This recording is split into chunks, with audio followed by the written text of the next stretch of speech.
What's up, everybody? Welcome back to another episode of the Trap Podcast. Episode eight, eight and counting in the making. I'm here with my fellow brothers. Who's also on the USC track and field team. One of your hosts, Dan Robinson, yours truly, and I'm going to pass it down to Austin.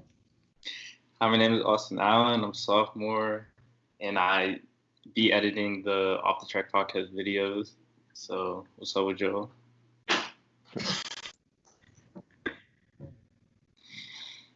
I'm passing it off to Ernie. My fault. Yeah, I'm Ernie. I'm a senior here at USC, a high jumper, and yeah, that's all you need to know about me. I'll give y'all some information out here. What's up? I'm Daryl. I'm a super senior. I'm a triple jumper on CC. Yeah, that's all I got. Boom, there you have it.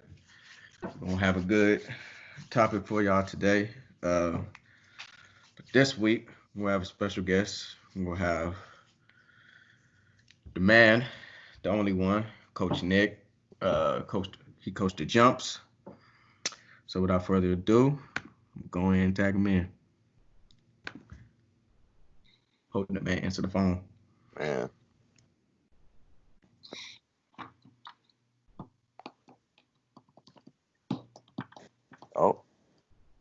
Oh, there he is. Oh. Let's see. We got Daryl too. No, we don't have Austin. Oh my goodness. I don't know what's up with Austin's thing. I'm your favorite, man. You are. What's going on? I haven't heard from you in a long time. I'm glad you're still alive, mate. Yeah. Cool, boom, You look good. Look Boom, sharp. boom. So, Thank you. What's going on? I'm digging the hair, Coach. Man, I don't know what's going on with mine. It's smooth. Y'all see me? Is this decent? Yeah. You look good. Yeah. hold on. I'm the only person that can't see nobody. What? Daryl Yeah, Shaw. You are quiet. I haven't heard from you in a while either. What's going on? Not much. Chilling. How's life in North Carolina? I'm in LA. Oh yeah. How was life in North Carolina? Oh yeah, it was good. It was relaxing. Quiet? Yeah. So what we gonna talk about tonight, fellas? So boom, Coach Nick, I appreciate you. Take the time out your busy schedule to come talk with us. No word. Man, just to start off, how's you and your family been doing? With this whole COVID-19, this pandemic that we have going on right now. Well, I mean, I don't think anybody thought it was going to last this long. When it all went down, when we came back from nationals, I think we were all thinking a couple weeks. I mean, I didn't expect anything like this. So, I mean, we've had to kind of change perspective real quick, and just take a little time for ourselves and just enjoy the kids. I got two little daughters, so enjoy the kids and learn new skills and teach them things and just kind of try to stay occupied. I mean, there's not much else we can do. So it's been okay. It's been okay. We're making it work. Boom, boom, and I know it hit everybody. Come off of nationals, we're like, all right, you think this was going to be as serious as what it is now?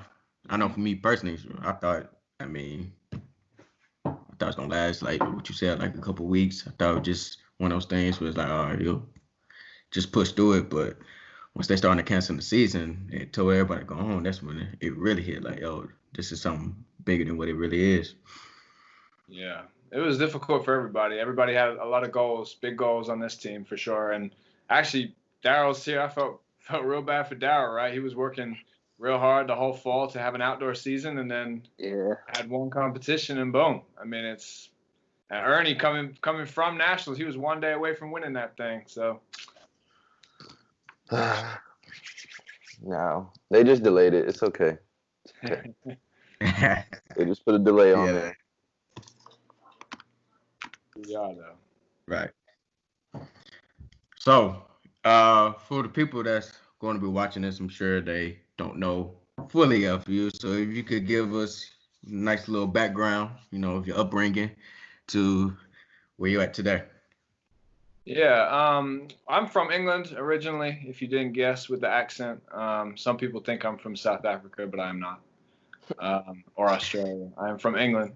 I was there till I was about 18, and then I came over to the States. I actually played basketball growing up, and that was what brought me to America.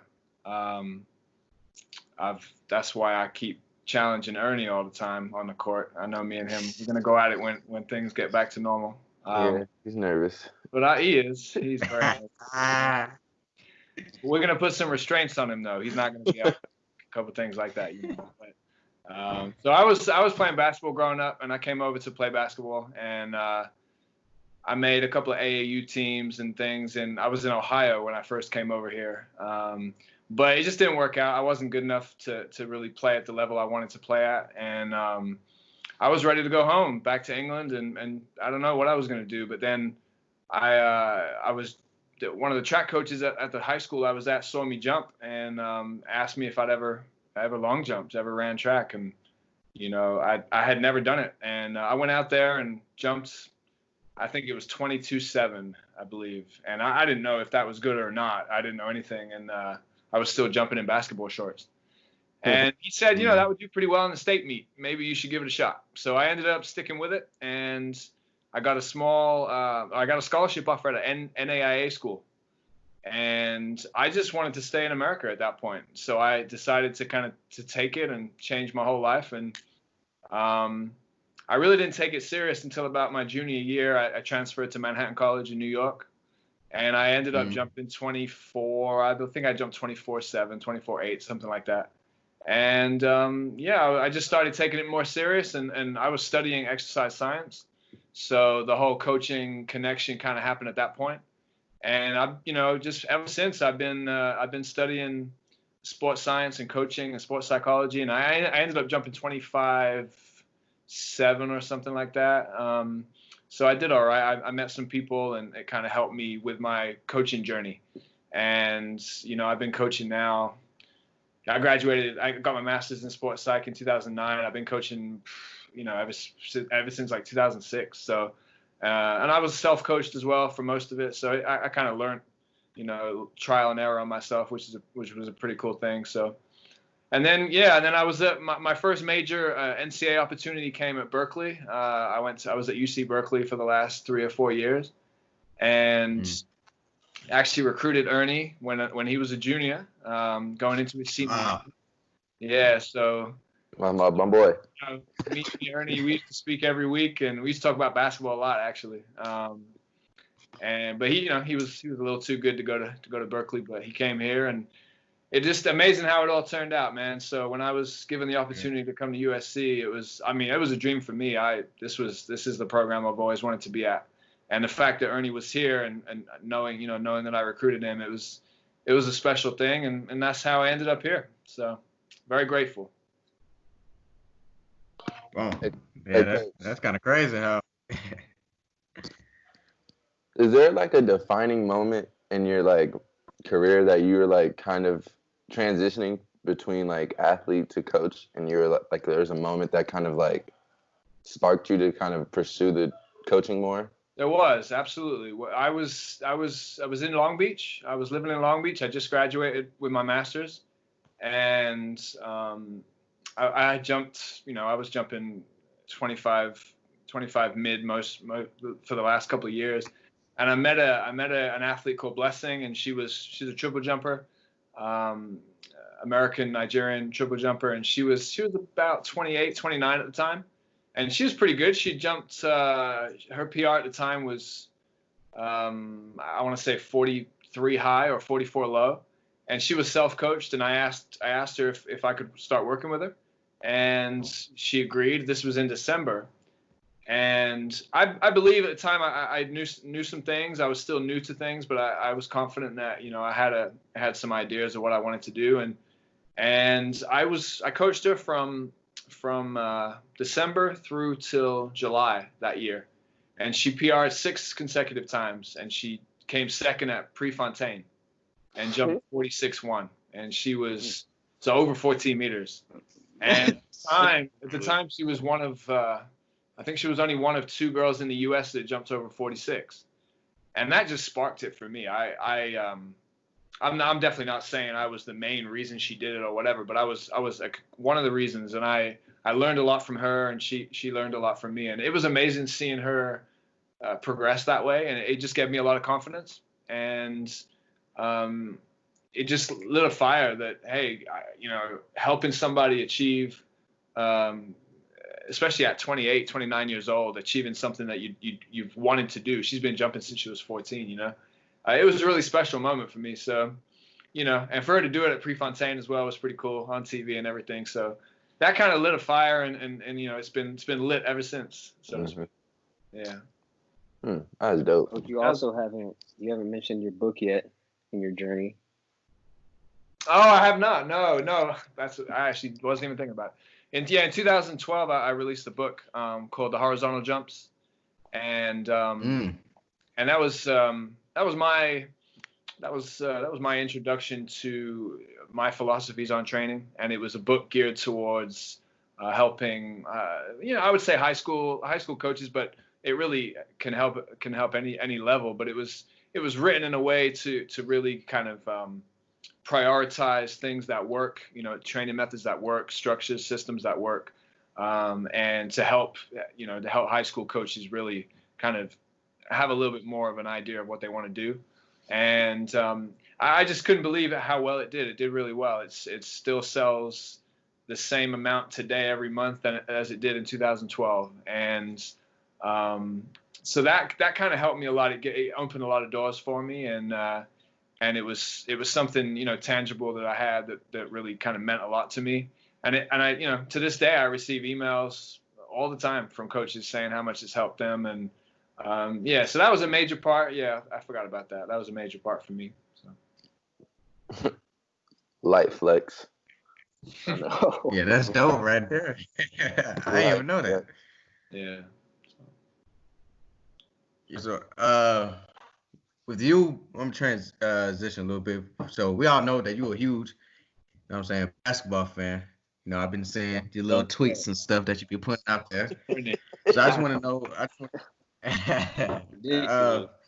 So I just want to get your viewpoint on, the NBA restarted. I believe it was like last week. What? So I just want to get your viewpoint on, how has it looked in your eyes? And, we have the social movement for Black Lives Matter. So I just want to get your viewpoint on those things. Well, I think it's an incredible platform. I'm very pleased to see that they're using the platform in that way.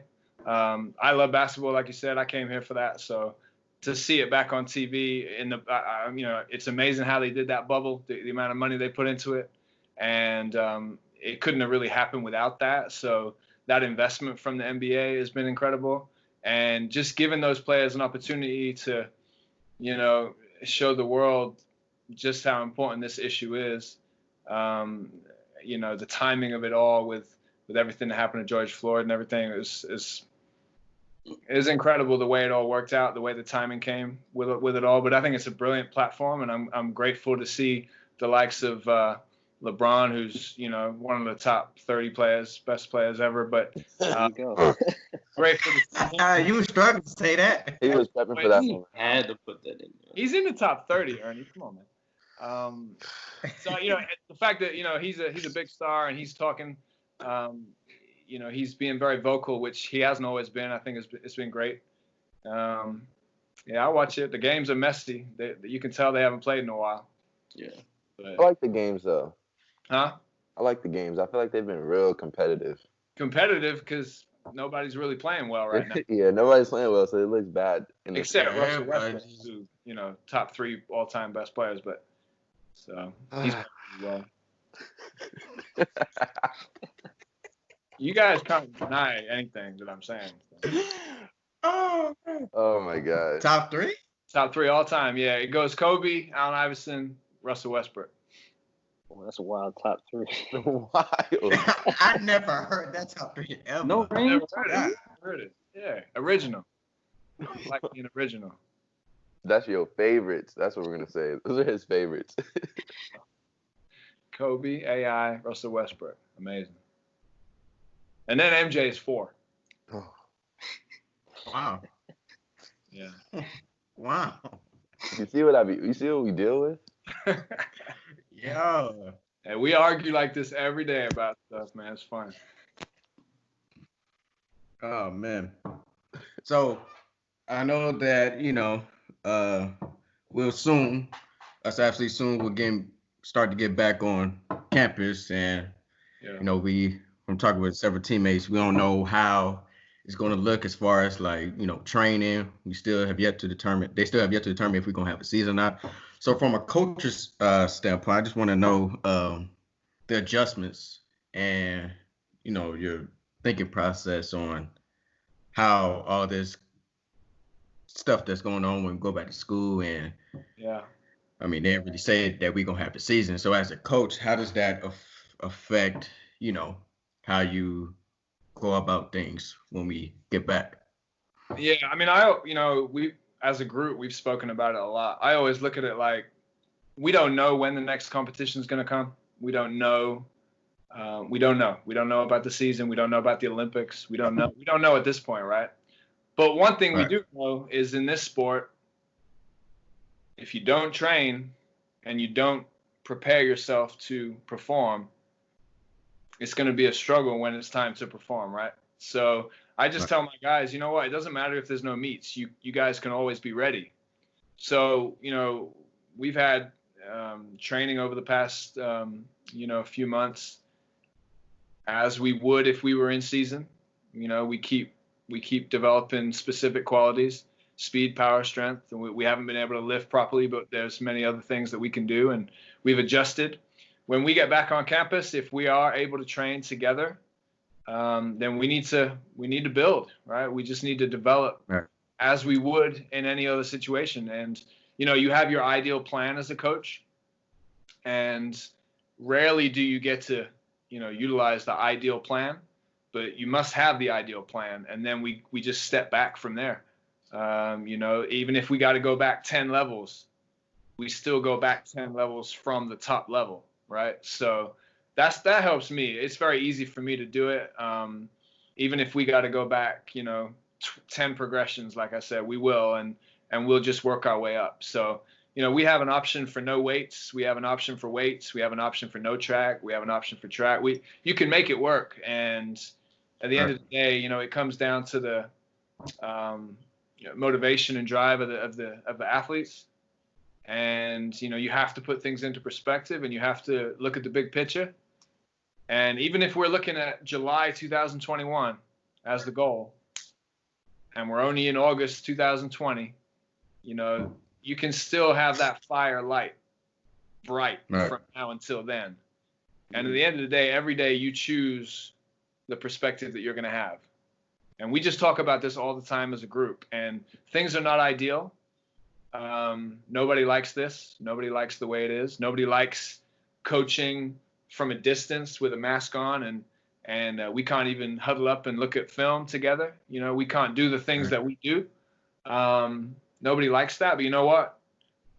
The team that succeeds the most in 2021 is going to be the team that overcomes all of this, has a great perspective from now, and does all the little things that they can control and don't worry about the things that they can't, right? So that's the bottom line.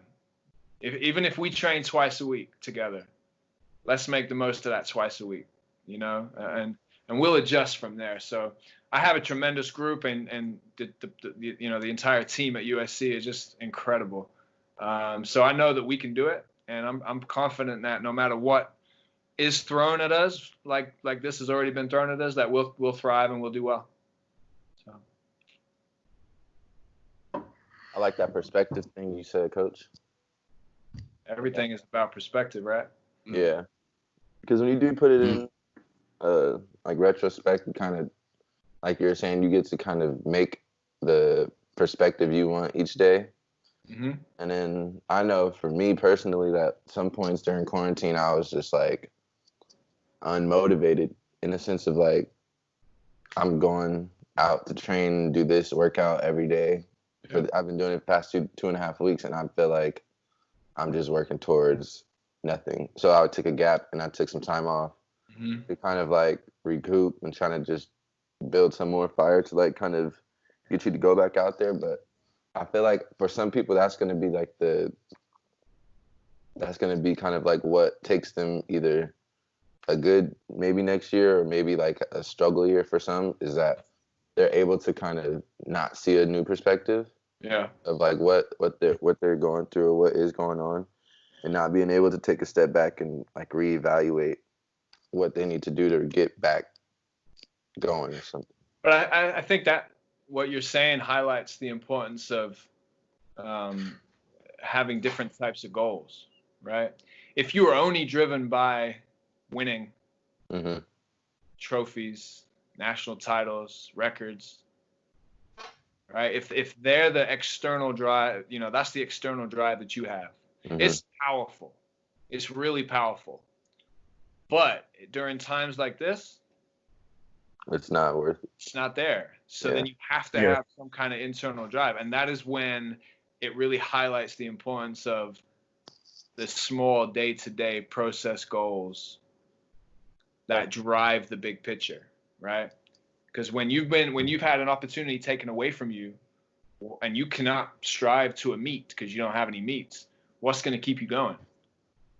So it's really important as an athlete that you have a mix of winning a championship as a goal and developing my physical self as a goal, developing my emotional self, you know what I mean? So I think that highlights that. And it's really important when you establish goals at the start of the year and you assess goals all the time. It's really important that you differentiate between the outcome and the process, right? I guess for me personally, I kind of took this time to like focus on myself, see the flaws that I have, and like work on them, improve them. Because when I came home, when this all started, I was in a boot. I couldn't like do much, so I basically focused on my foot. And right now, it doesn't even feel like I don't even know which foot like that I hurt. That's how like that's good. That's how good I like had to like focus on it. Then I know like there was like technique stuff that I need to work on, form stuff, a little bit of speed. So I just took all that time to like, all right, let's do this. So when the time comes, I'll be ready to like perform at a high level.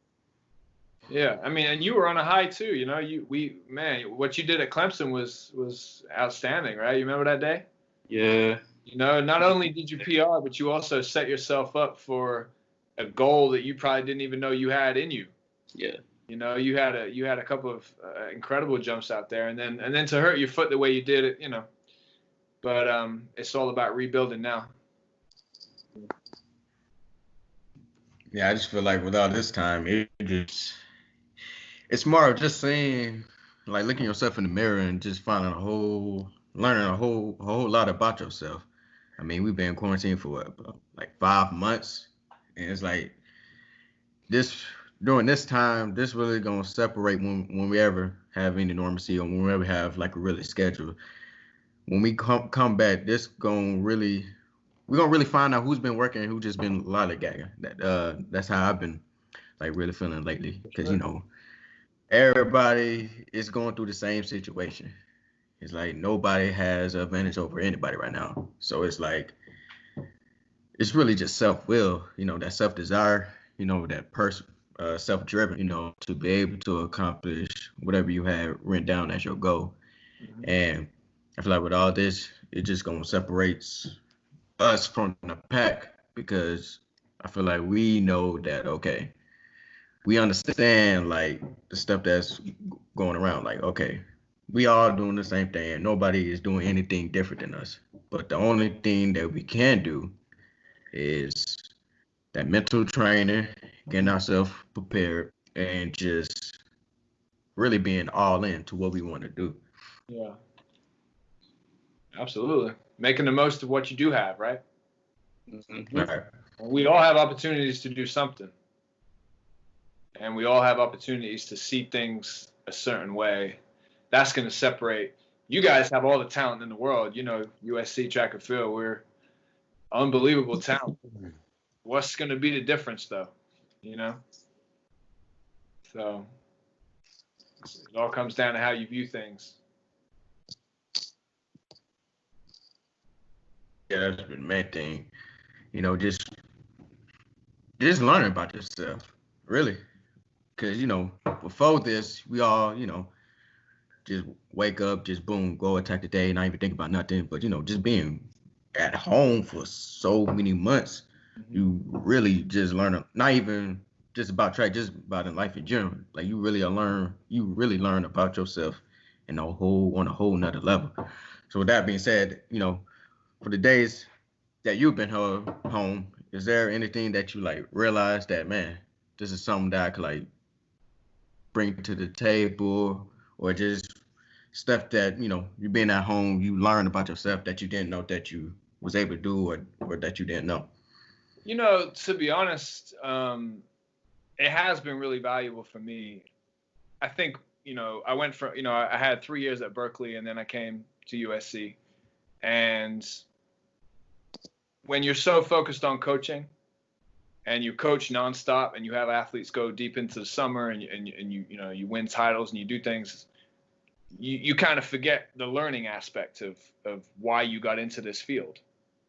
I'm so busy working, I'm so busy recruiting, I'm so busy dealing with athletes all the time that you forget, okay, how did I get to the point that I'm at as a coach?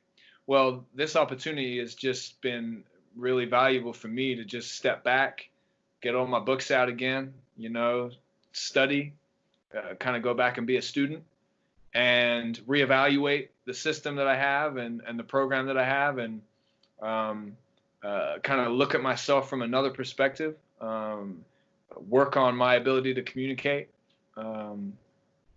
different aspects of coaching that maybe kind of get lost in the shuffle because we're always trying to win. We're always trying to jump higher, jump further. You know what I mean? And that that lit a fire for me again, which I kind of lost for a couple of years. It lit a fire of learning again and researching and doing all the things that I used to do. And that in turn kind of sparked me writing my second book. And I'm about 150 pages in, and it's going to be a good one. So I'm working really hard on that aspect of me, and that's I would not have had the opportunity if I hadn't have time, especially with the goals that we had as a group and as a team. I mean, we were supposed to be at the Olympics. You know what I mean? So it's so in a sense, I am grateful for the time that this has enabled me to have, and to get back to my roots of being a student, being an educator. And that's what I love to do. So from that perspective, it's been really valuable.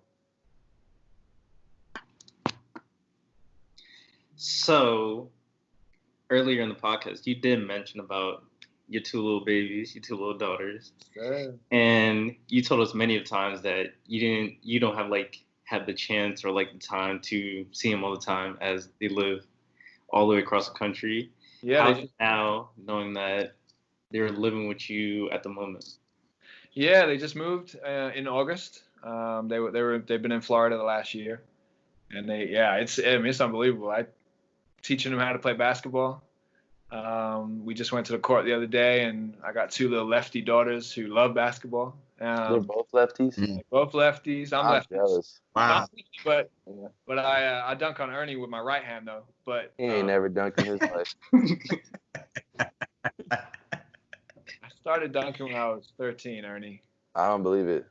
I did. I got to see that one-on-one. I dunked that. 5 foot. I was 5'10" when I first dunked. Me too. 5'10". Legendary. My best dunks came when I was about 19, actually, but I can still dunk. Well, that little rim grazer. Anyway, I'm lefty, but I shoot with my right hand. But my daughters shoot with their left hand. So I've been teaching them the game. They love watching it with me, and actually they're pretty good. They're pretty natural. I've one of my daughters is 7, the other one's 5.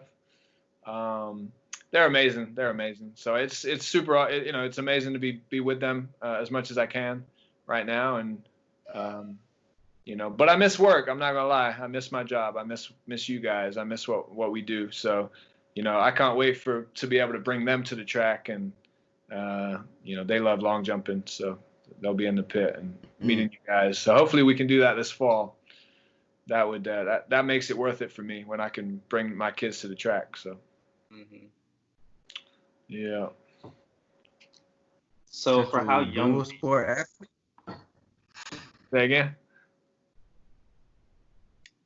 D-Rob? Go ahead. Oh, Mimi. Oh, for how young they are. Have you ever asked them like how they feel about this whole pandemic deal? Yeah, no, they're really vocal about it. I don't know how political you want to get, but they're very vocal about certain things politically, and they're only young, but they're vocal. They understand. They understand common sense, man. It's common sense. It's common sense, right? If everybody in the country had a regular cold or the flu, it's common sense to stay away from people, right? Yeah. So, I mean, they don't need to know everything to know. Just be smart. And so they get very frustrated whenever they see somebody without a mask on, whenever they see somebody who's not following the guidelines. They get really angry about it. And they tell me all the time, Daddy, why are they not doing that? Why are they not doing that? I mean, it's just common sense. And it's frustrating that, political views get in the way. It's frustrating that people just have no regard for other people. And they see it and they comment about it. And honestly, it's, for as young as they are, it's amazing that they have such good perspective on it. I mean, you don't have to be that smart to understand. Just do the right thing. Yeah. Yeah, you got a lot of people that's much older who is biased to everything going on, to the pandemic, to the social movements that's been going on, and it's like what you just said, like common sense, like what's right is right, what's wrong is wrong. So that's kind of beautiful that they so young, but they able to understand what's going on and the significance of it. So that's pretty dope right there. So moving on from the pandemic, as we all know, social justice, Black Lives Matter, the movements of equality. Uh, as we're all aware of, it's all over social media, it's all over the television and stuff like that. So going back to your kids, with them being so young, have you actually had a conversation with them about, what's been going on in that particular area, or they kind of like know a little bit of it? Yeah, they're very familiar. Their mom is Jamaican, African American Jamaican. So they lived in Florida for the last year, and their grandparents, right? Their grandparents are African American Jamaicans. So all their family too. So it's a big topic, and they understand. They're light skinned, quote, but they're two black girls, and we've been very honest with them about the way things are in this country and in the world for that matter, but closer to home, like in this country. And they are aware. And I mean, my 5-year-old doesn't necessarily, she doesn't necessarily, she's not necessarily all about that, but my 7-year-old is really very aware. And we've been very honest and open about the struggles and just the unfairness that's obviously started many, many years ago, and the divide that's being created by the president today. Just the inequality that is for years and years and years, and how it's so difficult for African Americans to get ahead because they are starting from such a different platform than regular white people. It's as simple as that. And I was born and raised in a very, very white suburb, right, in England. It wasn't until I really got into the basketball culture that things became much more apparent to me. And then I moved away, and lived in a city for the first time, and just the culture and the mix and diversity was incredible. And I fell in love with it. And that's what made me want to come to New York, and then made me want to move to California. And this is my favorite place I've ever lived, and it's because of the diversity. And obviously track and field world it's everything about everyone. And I teach that every day to my kids, and they're very grateful to have a diverse set of parents, diverse family. My mom and dad, their grandparents. So we do teach them a lot. They do know a lot, and it's the whole situation is just very sad. The bottom line is it's very sad. I mean, things have to really change at the highest level for things to really, really change. And because money drives so much of the decisions politically, I'm not sure when it can change. The system is so far gone in terms of money, in terms of just the way the money is running this entire world, basically. And it's so unfair that I think an entire generation or two needs to die out with a new mindset of the younger people in order for it to change. And it's very difficult. So. I guess it's like, I'm kind of like glad that your daughter, like at the age of 7, she is very aware of like what's going on. Cause like for me myself, it took me, I believe when I was like 13. Okay. Well, there was first like, when it first was Trayvon was like 11, and that was kind of like a little introduction. Mm-hmm.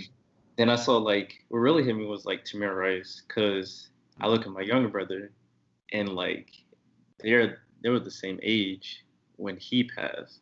Great. So like now I'm looking at like everything. I was like, things are different on my side than the other side. Mm-hmm.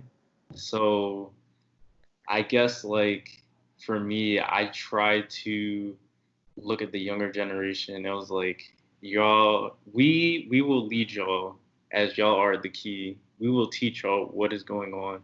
So when y'all time has come, y'all can somewhat fix it, then do the same thing for the generation of them, the younger generation of them. So basically it'll be like a continuing cycle. The difficulty is the cycle though, right? The difficulty is there are so many pockets in this country of self-taught, bubble-educated communities that preach hate and divide among themselves, and they live in their bubbles. And there are so many bubbles around the country, and especially now with social media and technology, those bubbles can connect. And when those bubbles connect, it just makes them bigger, and you're always going to have the opposing side because of it, and it makes it really hard. I didn't even think about it like that. But I get, like you're saying, like how it can be one hate group connecting to another one. And right. Now you have a allegiance of 4 hate groups. Yeah, and they're self-educated hate groups. So it's what they're preaching. Which is the most dangerous sense of ignorance. Yeah. Right? Because, again, they believe what they're taught. Mm-hmm. And if you are taught that in isolation for the longest time, it's very difficult to change your mindset. And that's the problem. They're kept isolated for so long that they can't change their viewpoint. Yeah. It does suck to see though in America, like as just being a black person, and just I feel like just being a citizen with any type of compassion, just seeing that you can, like our country is in a pandemic, and we're in the middle of like probably one of our worst divisions almost, in a sense of like just racial tension wise and politically wise. It's an election year, and it just seems like America is just like adding more wood to the fire to just make it worse and worse. And it does, and you want to, like, you feel like you can see change, but then it feels like it just gets real stagnant, or it always like kind of just goes back to the same old systems, like we've been saying. Like they kind of do things to say or show that they're making progress toward your allegiance or whatever, in a sense, and then it kind of just dies down, stalls out. Media doesn't necessarily follow up on things. Yeah. One day they'll change. Me. Yeah, because I know for me, you living in Atlanta, I'm in the heart of everything. Like it really started in the South, so I seen a little bit of everything, while I was growing up, and I just feel like I always tell people, like racism, hatred, that's been taught like in the home. You're not like it's not something that you're born with to hate somebody, just because they differ from you and things of that nature. And I also believe, like, as far as like educating people, man, the schools out here, like in the South, they is a hot mess because, like, for one, they don't tell the whole truth of past history. And it's like every time February rolls around, that's when they want to give like a preview of Black history. And we all know that there's many other events other than, Martin Luther King March on Washington, Rosa Parks. It's like they say the same things to where, it's with like what you said, Coach, that bubble that they trying to put people in, just, oh, this is what happened. We're gonna talk about something else. So I feel like, people at home when they got kids, it's like really it all starts with teaching them at home the true value of love, the true value of, what racism is, what it's not, because no one's gonna teach their child about it in a different setting. Right. Because they try to summarize and shorten the history of everything, and they're not really telling the right story. Majority of the time, they just making up stuff. Absolutely. And everything has a bias, and the majority of education bias is from one side of the coin, right? Yeah. And that's again, that's unfortunately the bias that is throughout the entire country. It's heavily favored towards one demographic, one side of money, one side of opportunity. It's a sad thing. It really is. That's one of the things about social media. It's kind of have like a love-hate thing with social media, but I've learned so much about like Black people and their history that if I was never on Twitter, on Instagram, I wouldn't even know where to start with like researching it and learning about it, like where we've been in history. So that's one thing. It's good and bad, but that's one great thing about it. Sure. Yeah, it gives people a voice, right? And that's what's good and bad. It gives people opportunity to talk and speak and teach and preach, and that is what's good and bad. That aspect of freedom is what's good and bad about this country. It's a real difficult, it's essential, but it's also a problem. Mm-hmm. Yeah, especially the news outlet.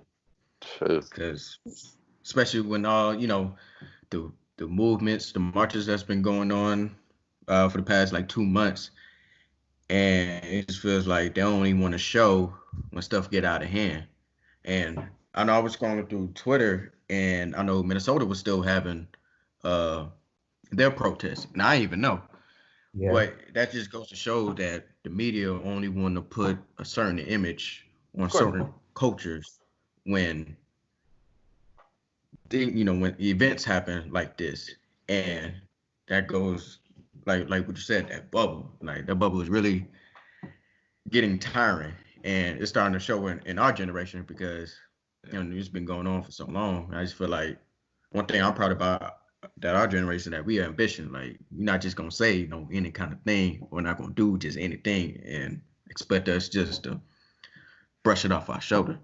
Right. So like the media has been the vocal point of everything, And it's like, for me, for change, that's one of the changes I kind of been speaking out, is that, you know, the media need to show everything, not just show when, you know, somebody tear down a building, and we all know that it was this certain group that was told to go out there and tear the city up, Sure. and just putting that image, the right image, putting everything on the table, not just any whatever they want.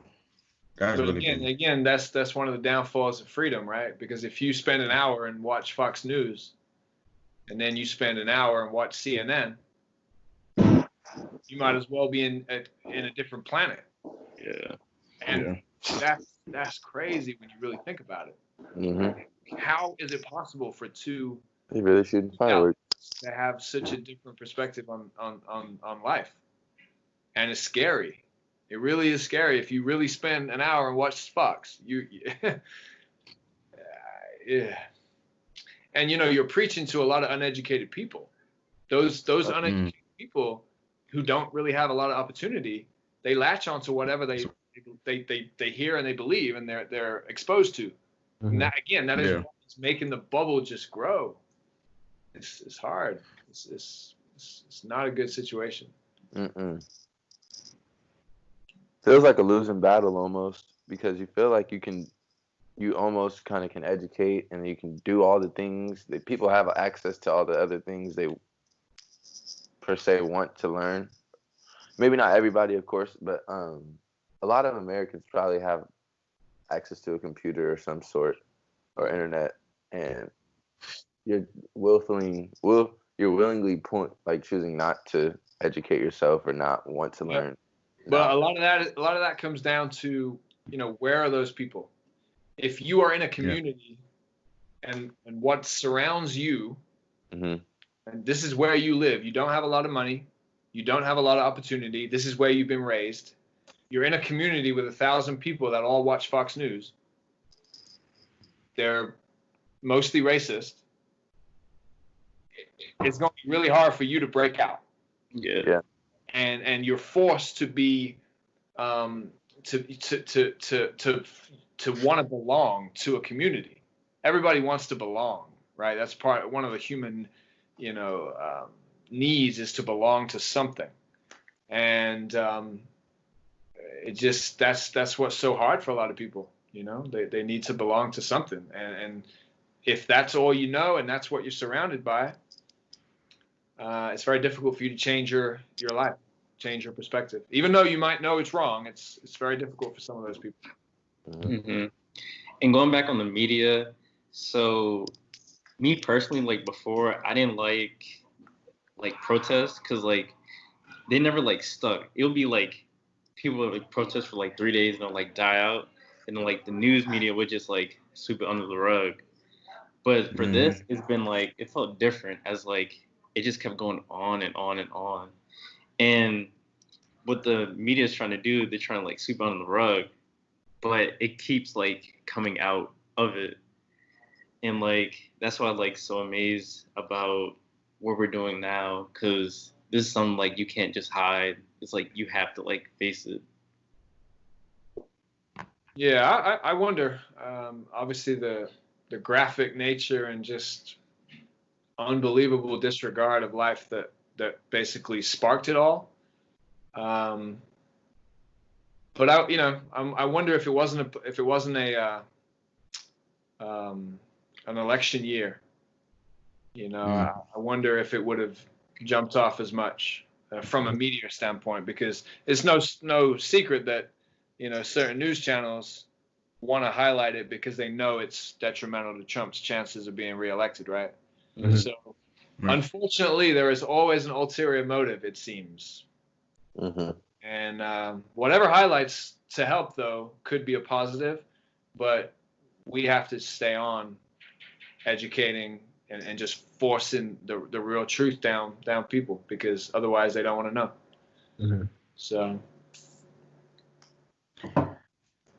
Now, would you, as we talk about the media, the protests, things of that nature, do you see any potential change, or have you been, advocating whenever you talk to people about some things that you would like to see different?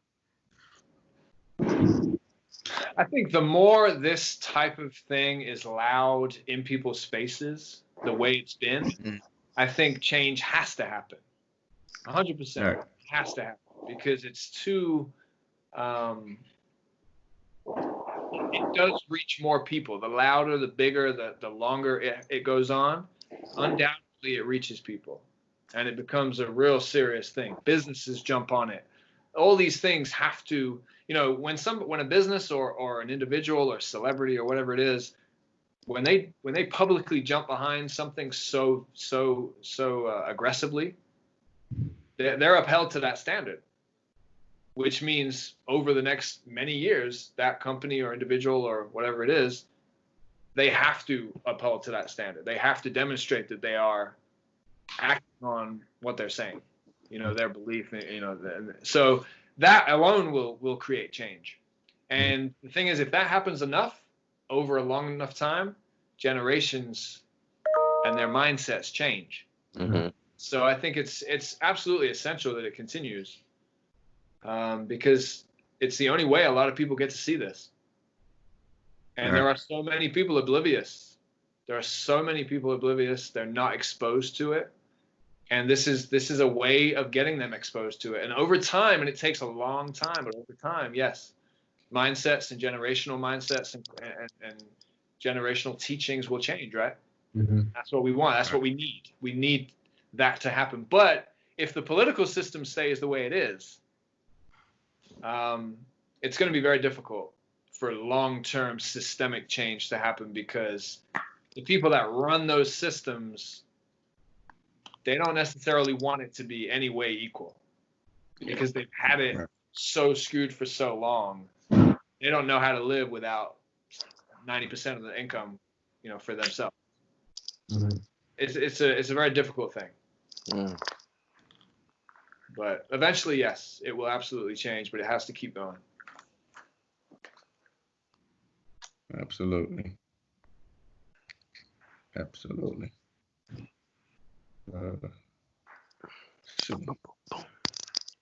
Wait, I've been working on my kicks. I don't want to hear that. I keep telling Ernie, when he's done with high jump, he could be a world-class Taekwondo player. They don't want me out there in that ring. I don't know. Oh man, I don't like getting hit, so I might just keep myself out of there. Better jump high then. All right. that's You crazy. do that.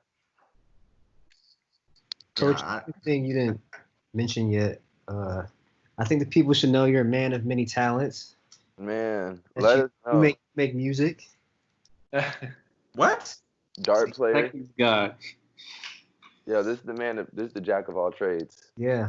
I don't know about that. Yes, sir. I do make music. Progressive house, melodic techno.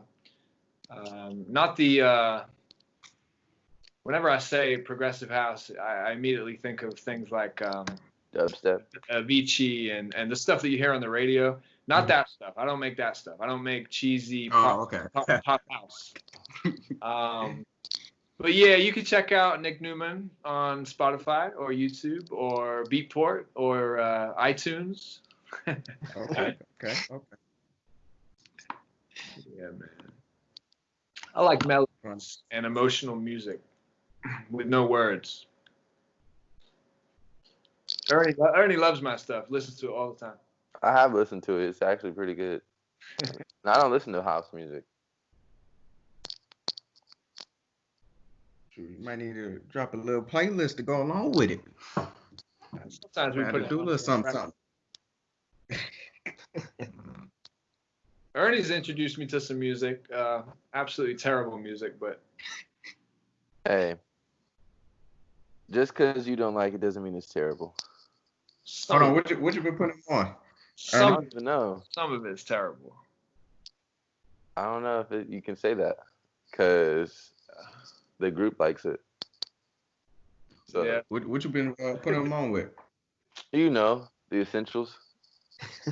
Ah, You know the Listen, I love Eminem. I love Tupac. I love Lil Wayne. I love Drake. No, I don't like Drake. okay. I don't know. Do I like Drake? I you don't do know. like Drake. I might You like like Drake, Drake. actually. You like Drake. You have to. I think I like Drake. You don't like the Toronto King? The sixth guy. Like Aubrey? So many of the people that you play, Ernie, I don't like. They sound like little kids doing it. It's weird. God, no. You know what he does like though? DJ Quick. Remember that one song I played and we were dancing Are to you it? like, yeah. I like a nice groove, right? I like groove to the music, and some of the beats nowadays just not doing it for me. Yeah, I hear Oh, so you. you like the Migos? Oh, maybe. Maybe. He's more of a Frank Hey, Sinatra type of. No, I'm not. No, I'm not. Not at all. It's been good talk, Nah, fellas. but- I've enjoyed it. Me too. Yeah. I didn't know what to expect. It's been cool though. D-Rob never told me you guys were going to be on it, so I didn't expect you guys to be here. You know, I couldn't tell you everything, you know. I had to let you see it. I like that. And I miss Austin so much. I'm so glad to be looking at his face. I know you miss me, you know. I do. A lot. You need to jump far again, man. That was a good day in Clemson. I enjoyed that day. It was a good day. It was a good day. Real good. Also, you need to watch out for me too in long jump. I feel you, you know. I saw that video. I'm actually pretty excited about that one. Austin, it's a new year now. I'm saying. Hey, I said to you all along, you just got to keep training. And I got you. You were Same. just come off that injury, right? So, you know, it's going to happen next year. Now we got Jordan too. Woo. Mhm. What a squad. What a squad. Studs. D-Rob said he Yeah, wants to all long jump too. It's great. Can't wait. You know what I thought Yeah, about? all we got to do. If What? if we do have the groups in like 7s or 8s or whatever, Yeah. it'll be our whole group. So Temi, I believe, has to probably stay for the fall in England. So I think our group is about 8. Dang. So we'll be together, and Scared everywhere. it'll be a good situation. Just like old times. Yeah. Man, I might cry the first time we do a power clean. I'm saying. I might cry. I'm gonna be so Hey, happy. you know what I was thinking though, Ernie? Hmm. No matter how long you don't lift, your squat cannot be as bad as it was when I first got to USC. So you should be good. Hey, we're gonna say it's not. Let's clear the air. It was the deep squat, not just a squat. Oh man. But we got that thing up. What were you Now- squat? You were squatting what, like 180, and then we Yeah. were at 330 right before national. Yeah. Yeah, jump squat was getting bulky in there. We was out there making gains. Hey, I seen it a couple times. You know, after I Yeah. practice, I would go down there. You did witness it. You know what I'm saying? Y'all was throwing that weight around. I don't know about Austin, but everybody else, yeah, y'all was throwing that weight around. Hey man, we even had Cassidy lifting. She was lifting some Yeah. good weight on the squat. Yeah. Yeah. Cass was getting strong, jumped well. It was fun. I miss it. I really miss it, man. I really hope everything comes back real quick. We got to get this group back, and I miss the rest of the guys and coming up, being on the track every day, watching the sprinters go after it. Oh God, I've never seen anything like it. It's amazing. Mm-hmm. Man. Be like a track meet at practice. It's wild every day. So You know, boom, that man- brings up my next question. Oh yeah, go ahead. You know, when you coaching, you know, your love for athletes, what is your motivation? You know, when you bring in a kid, you know, what is that thing that keeps you going for coaching? Honestly, for me, what's got me from day one is just when I help a kid establish a goal. A lot of the time, it's a goal that person didn't really know that they could even have as a goal, right? Like I know Austin can jump 8 meters. I don't know if he knows, but I know he can. So, you know, when I was at Cal, I had an athlete who jumped 17 feet in high school, and it was barely 17 feet, and she wasn't going to run track, and I met her mom at the state meet. She made the first day of the state meet, and I'm 16 something. And I said, I met her mom, and I said, look, I really believe your daughter can jump something. Like, I really believe I can, does she want to come to Cal? We can make it work. And she ended up scoring at Pac-12 her freshman year, jumped 19.8, 19.9. And that doesn't mean much to a lot of people, but that type of thing means more to me, or equal to me, as somebody like, Ernie winning nationals, right? It means the same for me as a coach, because just having a kid realize a dream, changing their whole mindset to achieve that, and then they achieve it, and they outperform, people that they never even believed they could beat. Like, it just means everything. So that's part of the priority for me, is sitting with my athletes and setting goals and just step by step, like Cassidy, what she did in Long Beach, and things like that. It just makes it all worth it for me. When I got to USC, the first thing me and Ernie spoke about, the very first thing we said, 2:30 at Texas Tech. Remember that? Sure do. It's crazy. I tell this story all the time. It was amazing. We sat down, we wrote it down. We were right there up on outside Little Galen. Mm-hmm. We had pen and paper. We wrote it down. 2:30, Texas Tech. Then we reset and we win nationals. That's what we said, right? Mm-hmm. And that day, I don't know if you guys even remember, I went crazy when he jumped it, because it all just added up to, we worked so hard to do that. Mm-hmm. And for it to happen, it just, and so deliberately and diligently and carefully and step by step. That's why I coach. So that's the reason, man. It's an amazing feeling when it all comes together. Ugh. I miss that.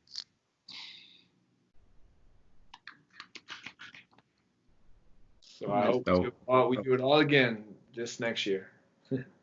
No, real life though, like when like speaking about goals and just kind of like placing it and then actively working towards it, like just outside of just doing it and in the mind and stuff, in a sense, like making sure you're making an effort to do it outside of it. Really, when I got to that meet, I don't know, I've never felt more prepared. I think nationals too, like I felt like I was like, if you could have said over prepared in a sense, like I don't know, like I just felt like I couldn't have been more sharp on things and like just in the moment. So I feel like when you're working towards a moment or like a goal, or in the sense of like something, just working towards something, when you put all the time and effort, and then when it finally comes and you know that you've done the work, it really just comes effortless when it's like there. Like it just, oh yeah, it's easy. Everything's easy then, right? Because your mind's already so convinced that Yep.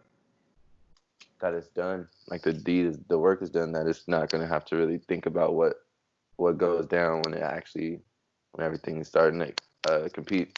And that part of it is absolutely critical. The psychological part of it. I mean, what we do as a group is, and Austin, everybody can attest to this, Darryl. We talk about numbers and distances and heights and achievements. What to say, like almost as a past tense, like we've already done it. Yeah. You know what I mean? Darryl already jumped 16. Austin already jumped 25. Like we already did all, and that's how we do it. And we talk about it in practice as if it's already happened, and it's not even a question, not even a thing. So, and that really starts to have a toll on performance and confidence, and it's just so important. And that's something that we do every day, and it's not even a conscious thing. We act as if we are achieving what we want to achieve. And you have to have that mindset. Mm-hmm. Always. That's why I say when we come back, whole lot of other teams in trouble. They in trouble. So boom. I know it's coming up to a hour and some change on this podcast. just everything you said, Coach, it's been really good. Not only for the audience, for the people that's gonna be watching us, but for us, just this is what the world needs. Us coming together.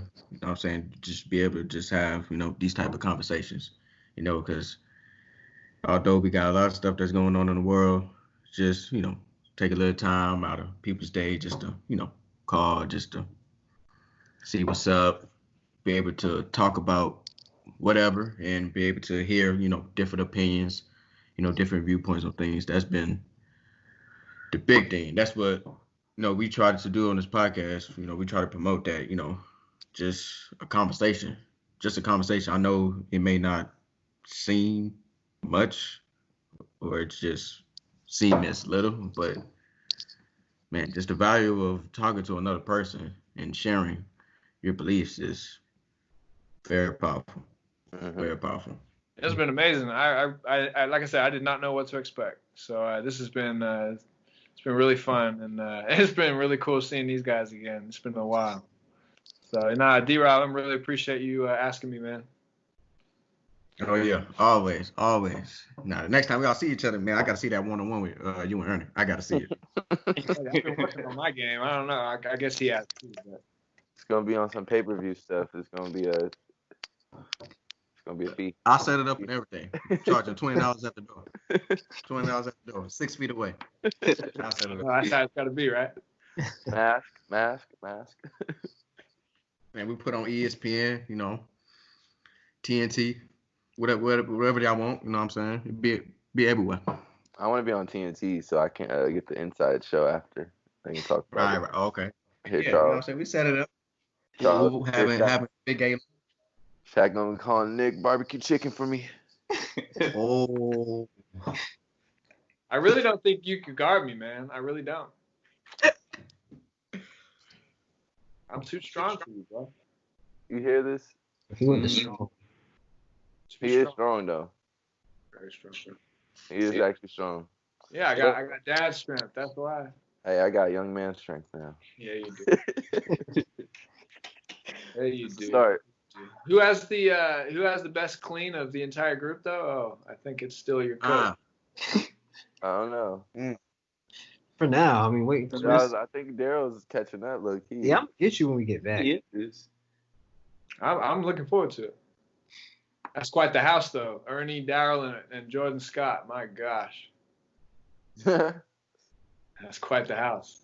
I have a lot of points coming out of this house. A lot of points. You guys need to stay away from each other. Man, that's really your top three, man. I've just been thinking about that this whole entire time. That's really your top three for best basketball players. Like, I can't get over that. You want me to bring my list out? No. Please no. Break it down for us. It's in my notes in my phone. It's right here. I might have to mute Let me my. just go down to. Oh, I see one Kobe, so that must be the one. So I click on that one. So okay. I was a little off. Sorry. Kobe's my number one. MJ's my number two. I forgot. And then we have Allen Iverson, and then we have Russell Westbrook, and then we have Oscar Robinson, and then we have Scottie Pippen, Magic, Grant Hill, Kareem, Kawhi. That's my top 10. No Shaq? Nope. No See, Shaq? that's 12. Man. No. You have to No understand. LeBron? No, Okay. No Penny? This is why he says this though, okay? He is biased to people who were in the NBA and were extremely physically dominant. So LeBron, Shaq, for instance, two of the top 5 greatest players. Hold up. I had LeBron at 26. 26? Yo. He's Hey, basing his talent level off of pure skill and heart and what he thinks has it. Well, just for perspective, Dennis Rodman is 23rd. whoa. He's on the list. So when you do your list, right? Sir. So let me get this straight. When you do your list, what are the things that you're looking at? Like, you looking at their scoring ability, you looking at what they did with the team. Like, No, I'm looking at everything. Everything. Impact, statistics, attitude. Impact. You know, the thing that I can't get over with LeBron, it's bugging me, and I'm really trying, but I can't get over it. You know, I used to play NBA 2K back in 2000. And you know all the glitches, Oh boy.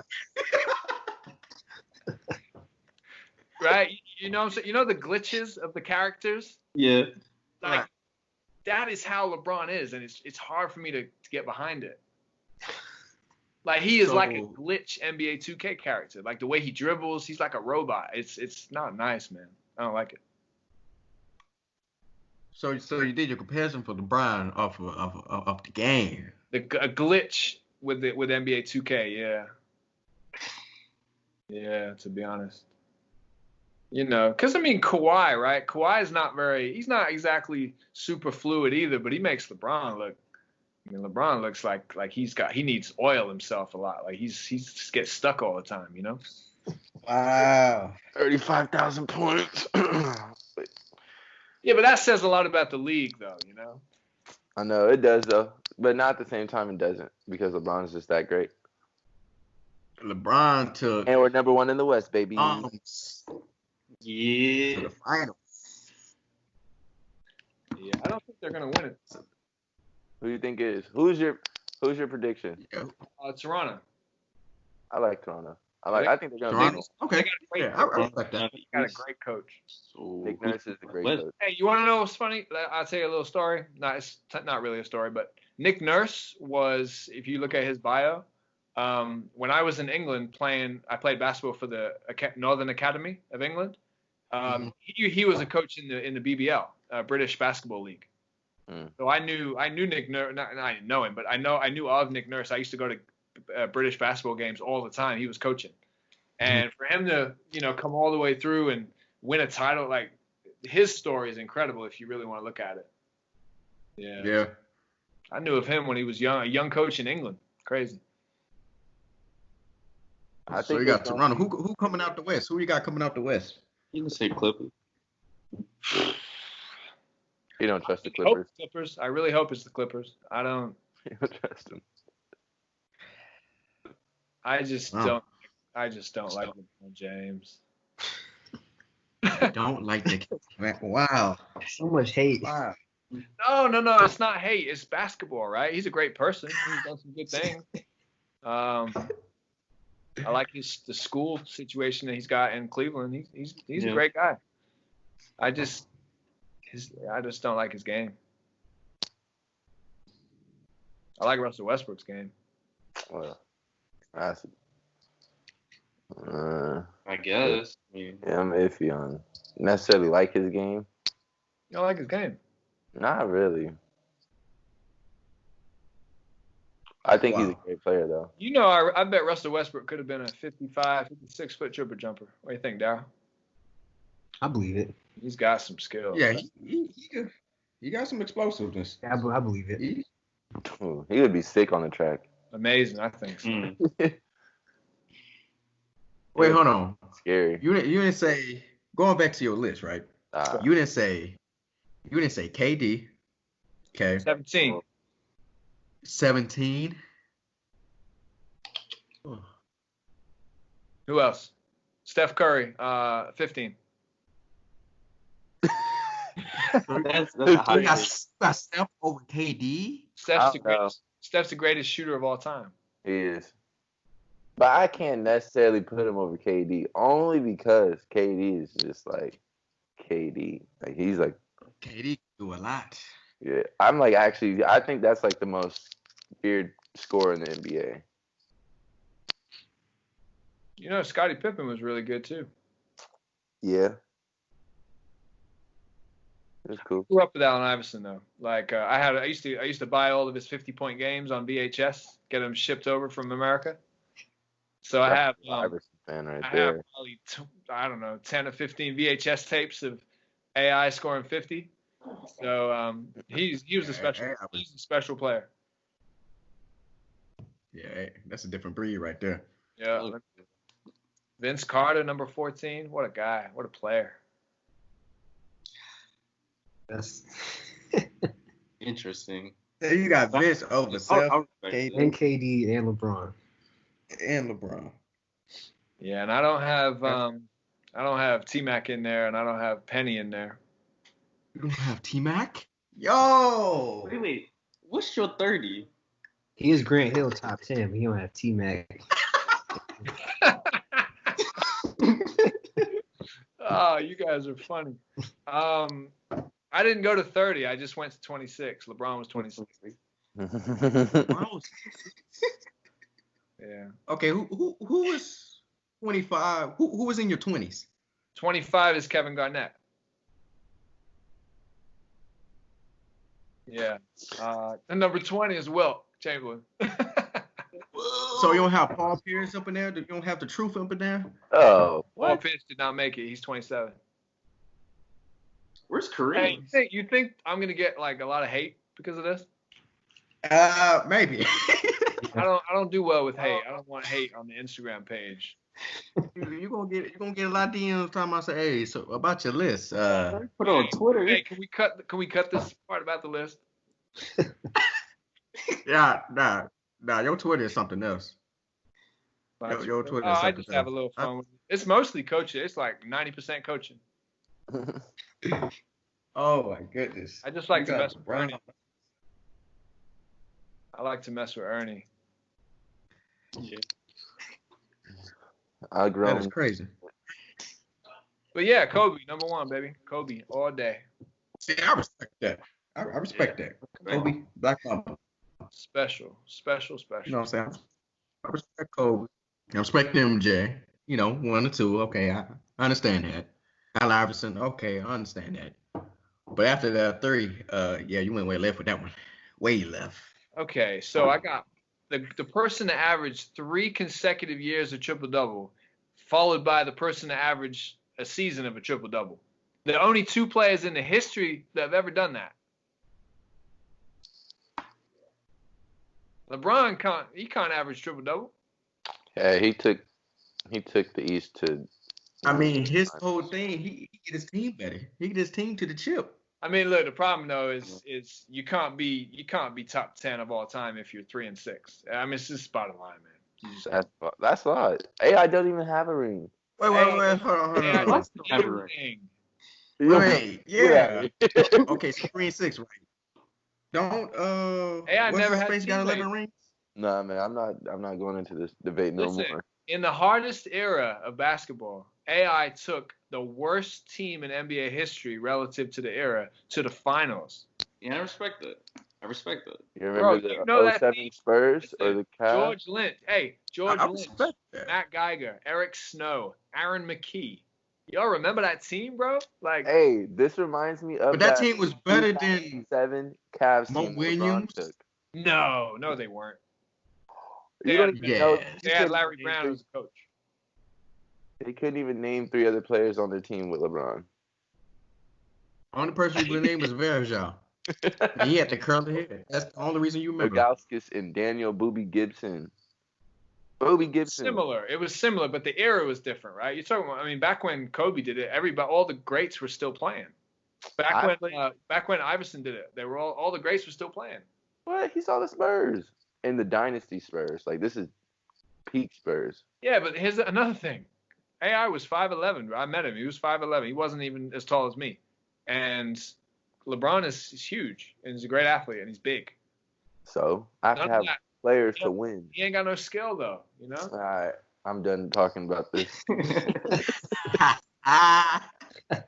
Hey, love you guys. I really appreciate it. Thank you. It's been fun. Look, Coach, yeah, like we said before, man, I really appreciate, taking the time out your busy schedule, to come chop it up with us. Always. Really appreciate it.